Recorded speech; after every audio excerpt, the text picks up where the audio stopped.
দিনের পরিস্থিতি জানাতে রাজধানীর বার্তা কক্ষ থেকে আমাদের সাথে যোগ দিয়েছেন সহকর্মী আরাফাতুর রহমান। আরাফাত, আমরা জানি যে হত্যা, গণগ্রেফতারের প্রতিবাদ এবং ৯ দফা দাবি নিয়ে শিক্ষার্থীরা কিন্তু শহরের বিভিন্ন স্থানে অবস্থান কর্মসূচি এবং গণমিছিল করেছেন এবং আমরা দেখেছি যে শিক্ষকরাও তাদের সাথে যোগ দিয়েছেন।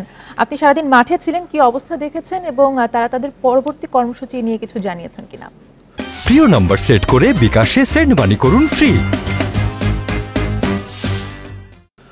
আমরা আসলে প্রথম যদি বলতে চাই, উত্তরাতে আজকে আমরা অনেকগুলো ঘটনার খবর শুনেছি। বিশেষ করে জুমার নামাজ বা ২টা-৩টার পর থেকে ৪টা সাড়ে ৪টার দিকে আমরা ওখানে যাওয়ার পর আসলে আন্দোলনকারী যারা আছে তাদের কোনো অবস্থান আমরা দেখিনি।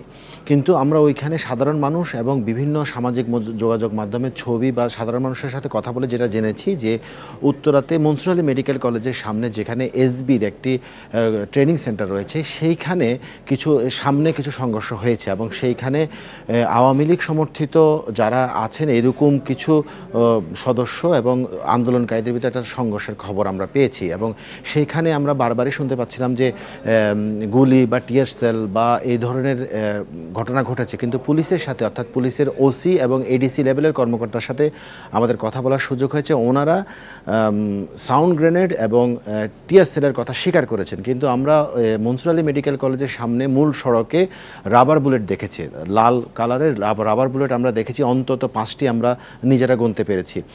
এরপরে আমরা বলা হচ্ছিল যে এখানে অনেকে আহত হয়েছে এবং একজন নিহতের একটা কথা শোনা যাচ্ছিল। কিন্তু আমরা উত্তরা এলাকাতে কুয়েত মৈত্রী হাসপাতাল, যেটি সরকারি হাসপাতাল, উত্তরা আধুনিক হাসপাতাল, মনসুর আলী মেডিকেল এবং 5টি বেসরকারি মেডিকেল, যেটা লুবাবা, জিনসিন, ল্যাবেড, ইবনে সিনা, এই ধরনের হাসপাতালগুলো ঘুরে কোনো আহতের পাইনি। শুধু উত্তরা আধুনিক মেডিকেল কলেজে ডিউটি ডক্টর, অর্থাৎ ইমার্জেন্সি যে ডিউটি ডক্টর ছিলেন, উনি আমাদের বলেছেন যে ওনাদের ওখানে 7 জন আহত এসেছিলেন, একজন ছররা বুলেটে আহত।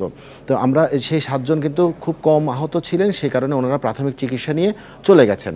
কিন্তু কুয়েত মৈত্রী হাসপাতাল বা অন্যান্য হাসপাতালগুলোতে আমরা আহত পাইনি। তবে এই ঘটনার মাঝে আমরা দেখেছি যে 6টা সাড়ে 6টার সময় সেনাবাহিনী 2বার ওইখানে টহল দিয়েছে। একবার সেনাবাহিনী জিপে টহল দিয়েছে, একবার 2টি এপিসি সহ ওনারা ওই এলাকা টহল দিয়েছে। পরবর্তীতে আমরা যেটা দেখেছি যে কিছু লোক, অর্থাৎ ভিডিওতে আমরা দেখেছি বা ওই এলাকার লোকজন আমাদের যে জানিয়েছে যে অস্ত্র বলতে দেশীয় অস্ত্র এবং লাঠি নিয়ে এখানে হামলা করা হয় শিক্ষার্থীদের উপরে, এরকম একটা কথা আমরা সাধারণ মানুষ বলেছে। আর উত্তরাতে যেটা জমজমের মোড়, সেই মোড়টাতে আমরা দেখেছি যে 18 আসনে যে এমপি, ওনার নেতৃত্বে প্রায় 4-5 হাজার মানুষের একটি মিছিল আমরা ওই এলাকাতে দেখেছি। আচ্ছা, আপনি যে বলছিলেন যে শিক্ষার্থীদের উপর হামলা চালিয়েছে, এরকমটা আপনি শুনেছেন, সেখানে কারা আসলে হামলা চালিয়েছে সে বিষয়ে কিছু জানতে পেরেছেন? তবে জমজম টাওয়ারের সামনে আওয়ামী লীগে স্থানীয় সংসদের নেতৃত্বে যে 5-6 হাজার মানুষের একটি মিছিল হয়েছিল, সেখানে আমরা স্থানীয় সংসদকে দেখেছি। বাট সংঘর্ষের সাথে সরাসরি কারা জড়িত ছিল, অর্থাৎ দুই পক্ষেই যে সংঘর্ষ করেছে, এক পক্ষ শিক্ষার্থীর কথা বলছে, আরেক পক্ষ কারা ছিল সেই বিষয়ে আমরা সুনির্দিষ্ট কোনো তথ্য পাইনি এবং পুলিশের সাথে আমরা কথা বলে জেনেছি ওনারাও এই বিষয়ে বলতে পারেনি। এবং সর্বশেষ আমাদের একটু আগে ডিএমপি কমিশনারের সাথে কথা হয়েছিল, উনি নিশ্চিত করেছেন যে উত্তরার ঘটনায় আসলে এখনও পর্যন্ত কেউ মারা যাননি।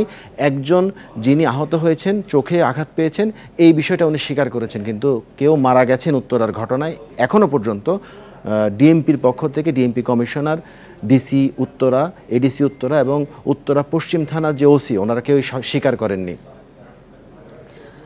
জি, ধন্যবাদ আপনাকে।